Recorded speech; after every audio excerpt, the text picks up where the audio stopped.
আসসালামু আলাইকুম ওরহমতুল্লাহ এভরিওয়ান।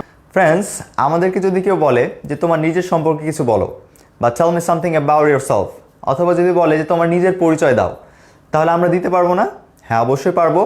ইভেন আমাদের যদি বাংলায় বলতে বলে, তাহলে হয়তো আমরা সারাদিন বকবক করবো, তারপর আমাদের কথা বলা শেষ হবে না। কিন্তু সেম কথাটাই যদি আমাদেরকে ইংরেজিতে বলতে বলে, তাহলে আমি 100% শিওর আমাদের অবস্থা টাইট হয়ে যাবে।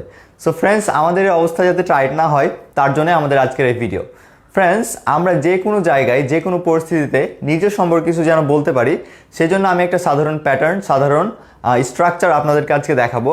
যেমন আমরা নিজের নাম কিভাবে বলবো, বা আমি কোত্থেকে এসেছি, আমার ফ্যামিলি সম্পর্কে কিছু কথা, তারপরে আমার হবি, আমার স্কুলিং, আমার এডুকেশনাল ব্যাকগ্রাউন্ড ইত্যাদি কিছু কথা আমরা যেন যে কোনো সিচুয়েশানে বলতে পারি।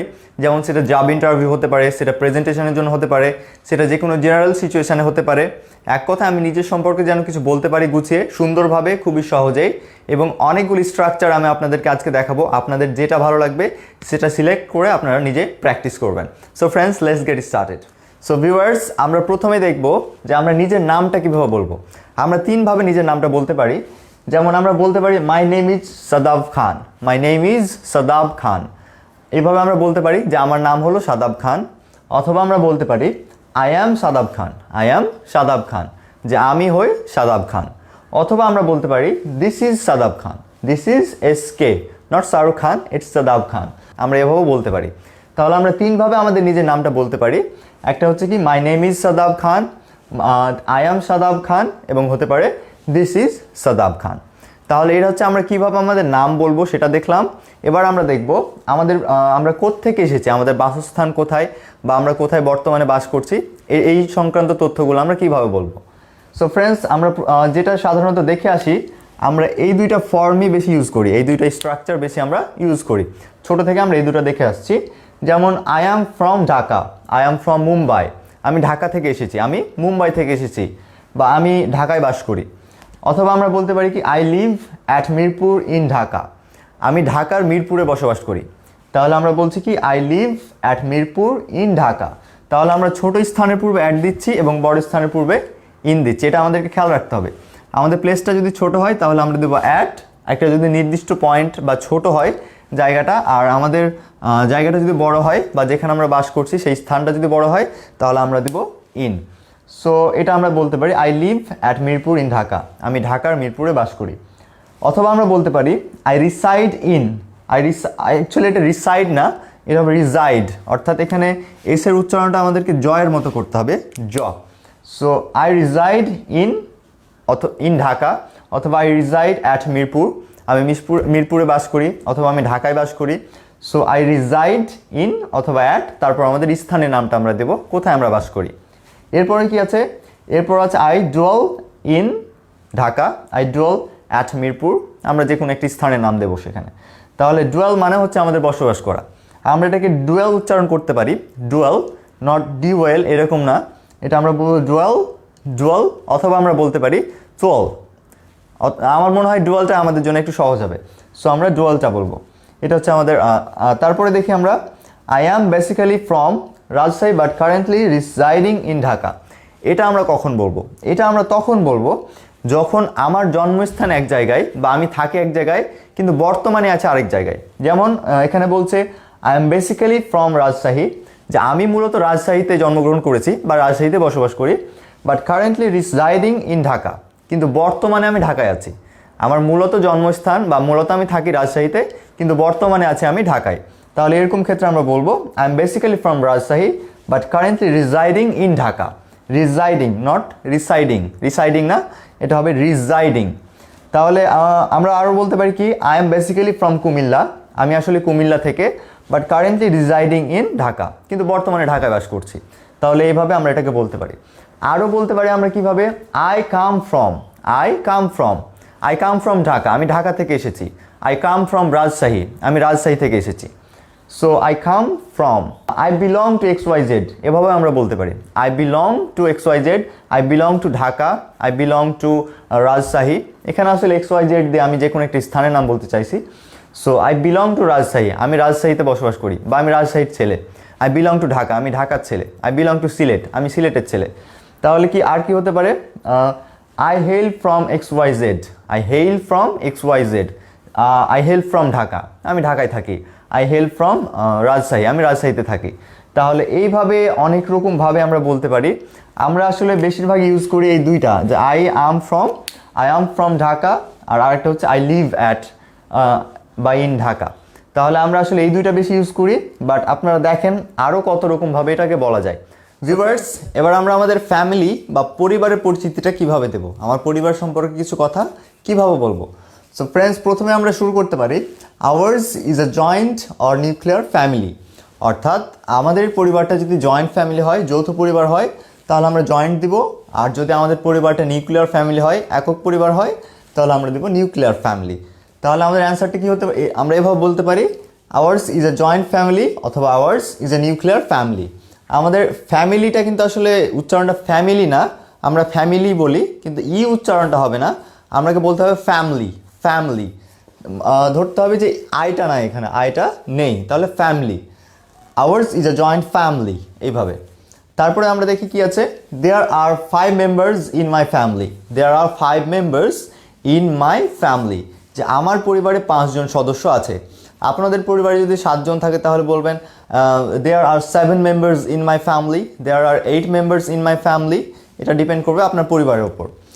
I have 2 brothers and 1 sister. আমার 2টা ভাই এবং একটা বোন আছে। I have 2 brothers and 1 sister. আপনার যদি কোনো ভাই বোন না থাকে তাহলে বলবেন I have no brothers and sisters. তারপর আছে কি, all of them are younger or এল্ডার to me. তারা যদি আপনার থেকে ছোট হয় তাহলে বলবেন ইয়ঙ্গার টু মি, তারা যদি আপনার থেকে বড় হয় তাহলে বলবেন এল্ডার টু মি। তাহলে all of them are younger to me, তারা সবাই আমার থেকে ছোট। All of them are elder to me, তারা সবাই আমার থেকে বড়। এরপর আমরা বলতে পারি মাই ফাদার ইজ এ বা অ্যান ওয়ার্কার বা বিজনেসম্যান। যদি আমাদের এই পরের যে নাউনটা থাকবে, যেমন ওয়ার্কার বা বিজনেসম্যান, এখানে যদি আমাদের এই প্রথম লেটারটা হয় কি ভাওয়েল, তাহলে আমরা দিব অ্যান। আর যদি প্রথম লেটারটা হয় কনসোনেন্ট, তাহলে আমরা দিব এ। সো ফ্রেন্ডস, তাহলে কি হচ্ছে, my father is a worker, অথবা my father is a businessman, অথবা হতে পারে my father is a government officer. তো এইভাবে আমরা দিব যে আমার বাবা কি করেন। তারপরে বলতে পারি he is very honest and transparent kind of person. He is very honest, তিনি হচ্ছেন খুবই সৎ, and transparent kind of person, এবং তিনি খুব স্বচ্ছ ধরনের লোক, তার মনে কোনো ব্যাড প্যাচ নেই, এভাবে। তারপরে আমরা বলতে পারি my mother is a housewife. My mother is a housewife বা my mother is a teacher. আমার মা হচ্ছেন একজন শিক্ষিকা বা আমার মা একজন গৃহিণী। এরপরে she is pretty loving and caring. She is pretty loving and caring, তিনি হচ্ছেন খুবই যত্নশীল এবং তিনি আমাদেরকে খুব ভালোবাসেন। তাহলে ফ্রেন্ডস, এইভাবে আমরা আমাদের ফ্যামিলির সম্পর্কে কিছু বলতে পারি। ভিউয়ার্স, এবার আমরা দেখব যে আমরা আমাদের স্কুলিং বা আমাদের লেখাপড়ার যে ব্যাকগ্রাউন্ড, সেটা সম্পর্কে কীভাবে বলতে পারি। সো ফ্রেন্ডস, প্রথমে আমরা মনে করেন বললাম যে I was born in 1998, I am 22 years old. অথবা আমরা বলতে পারি আই এম 22 ইয়ার্স ওল্ড, বলার দরকার নেই, আই এম 22, তার মানে হয়ে গেল যে আমার বয়স হচ্ছে 22। তাহলে আমরা বলতে পারি আই ওয়াজ বোর্ন ইন 1998, আমি জন্মগ্রহণ করেছিলাম 1998 সালে, অ্যান্ড আই এম 22, অর্থাৎ আমার বয়স হচ্ছে 22। এরপর আমরা আমাদের স্কুলিং বা আমাদের লেখাপড়া সম্পর্কে বলতে পারি, let me tell you about my schooling. এবার আমি আপনাকে আমার স্কুলিং সম্পর্কে, আমার লেখাপড়া সম্পর্কে কিছু বলি। I have passed my SSC অথবা এইচএসসি। আপনি যদি এসএসসিয়ান হয়ে থাকেন তাহলে এসএসসি, আর যদি এইচএসসি পাস করে থাকেন তাহলে HSC. So I have passed my SSC from Z school অথবা জেড কলেজ। যদি এইচএসসি হয় তাহলে আমরা কলেজ দেবো, এসএসসি হলে স্কুল। তাহলে I have passed my SSC from Z school in 2015 with GPA 4, অথবা I have passed my HSC from JED College in 2015 with GPA 4। আমি GPA 4 সহ 2015 সালে এই কলেজ থেকে এইচএসসি বা এসএসসি পাস করেছিলাম। আর এরপর আমরা কি বলতে পারি, I have a bachelor's degree, অর্থাৎ আপনি যদি অনার্স বা ব্যাচেলার্স করে থাকেন তাহলে I have a bachelor's degree in engineering। আমার ইঞ্জিনিয়ারিংয়ের উপর একটা ব্যাচেলার্স ডিগ্রি আছে from the University of Z university থেকে। So I have a bachelor's degree in engineering from the University of Z. এভাবে আমরা আমাদের স্কুলিং সম্পর্কে বা আমাদের লেখাপড়া ব্যাকগ্রাউন্ড সম্পর্কে বলতে পারি। So friends, this is the final part of this video. আমরা এই অংশটা দিয়ে আমাদের আজকের ভিডিওটা শেষ করব। আমরা ফাইনাল পার্টে শিখবো যে আমরা কিভাবে নিজের সম্পর্কে কিছু বলবো, অর্থাৎ আমি কি ধরনের ব্যক্তি, আমি কোন টাইপের পার্সন, যেমন হতে পারে আমার হবি কি, আমার এম ইন লাইফটা কি, এই ধরনের। সো ফ্রেন্ডস, দেখি আমরা প্রথমে এভাবে শুরু করতে পারি যে I am an introvert person, I am an introvert person. Introvert মানে হচ্ছে যে অন্যের সাথে মিশুক না, অন্যের সাথে মিশতে পছন্দ করে না, নিজে নিজে একা একাই থাকতে পছন্দ করে। তাহলে I am an introvert person, that's why, এবং সেজন্যই। দ্যাটস মানে হচ্ছে দ্যাট ইজ এর সংক্ষিপ্ত রূপ হচ্ছে দ্যাটস। তাহলে that's why I have few friends, আমার বন্ধুর সংখ্যা অনেক কম, বাট গুড ওয়ান্স, কিন্তু তারা সবাই ভালো। তাহলে that's why I have few friends but good ones. আচ্ছা, এটা গেল ইন্ট্রোভার্টের ক্ষেত্রে। কিন্তু আমি যদি ইন্ট্রোভার্ট না হই, এক্সট্রোভার্ট হই। এক্সট্রোভার্ট মানে কি? এক্সট্রোভার্ট মানে হচ্ছে যে মিশতে পছন্দ করে, অন্যের সাথে মিশে বেশি। তাহলে I am an extrovert person, আমি হচ্ছে একজন extrovert person. That's why I have a lot of friends, এবং সেই জন্য আমার অনেক বন্ধু আছে। অ্যান্ড ওয়েল উইশার্স, এবং আমার অনেক শুভাকাঙ্ক্ষী আছে। ওয়েল উইশার মানে হচ্ছে শুভাকাঙ্ক্ষী। তাহলে ফ্রেন্ডস, এটা আপনারা নিজের মতো করে দেবেন, কারণ আপনি কী ধরনের ব্যক্তি সেটা আপনি ভালো করে জানেন। সো এক্সট্রোভার্ট বা ইন্ট্রোভার্ট যে কোনো একটা দেবেন।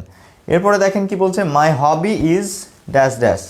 মাই hobby is playing cricket, my hobby is swimming, my hobby is gardening, my hobby is cycling. যেটা আপনার হবি সেটা আপনি এখানে দেবেন। সো মনে করলাম যে my hobby is playing cricket, আমার হবি হচ্ছে ক্রিকেট খেলা। When I get free time, যখন আমি ফাঁকা সময় পাই, I play cricket with my friends, আমি আমার বন্ধুদের সাথে ক্রিকেট খেলি। এইভাবে আমরা বলতে পারি। বা আমার যদি অন্য কিছু হবি থাকে তাহলে সেটা সম্পর্কে আমি কিছু একটু এখানে ডেসক্রিপশন বা বর্ণনা দেব। তারপরে বলছে কি, my aim in life is to be a বা an doctor, teacher, businessman, engineer or entrepreneur. আচ্ছা, ডক্টর মানে আমরা জানি, টিচার মানেও জানি, বিজনেসম্যান মানে তো আমরা জানি ব্যবসায়ী, বা ইঞ্জিনিয়ার হতে চাই, অথবা অন্টারপ্রেনার, এটা আমাদের কাছে একটা নতুন শব্দ মনে হতে পারে। অন্টারপ্রেনার মানে হচ্ছে উদ্যোক্তা, অর্থাৎ যারা নিজে থেকে কিছু করে, চাকরি বাকরি না, নিজে নিজে কিছু করার চেষ্টা করে। তাহলে my aim in life is to be a doctor, আমার জীবনের উদ্দেশ্য হচ্ছে, আমার জীবনের এইম হচ্ছে একজন ডক্টর হওয়া, বা টিচার হওয়া, বা উদ্যোক্তা হওয়া ইত্যাদি। সো ভিউয়ার্স, আশা করি আজকের ভিডিওটা আপনারা বুঝতে পেরেছেন। এরপর আপনাদের যদি কোনো কনফিউশন থাকে আমাদেরকে কমেন্ট বক্সে জানাবেন, let us no on the comment box. আমরা অবশ্যই আপনাদের কমেন্টে রিপ্লাই দেবো। আর ফ্রেন্ডস, আমার বিশ্বাস যে আপনারা যদি এটা বাসায় প্র্যাকটিস করেন, চর্চা করেন, আপনারা যে কোনো জায়গায় নিজের পরিচয় দিতে পারবেন, কোথাও আপনারা আটকাবেন না। So friends, thanks a lot for watching the video. আসসালামু আলাইকুম ওয়া রাহমাতুল্লাহ।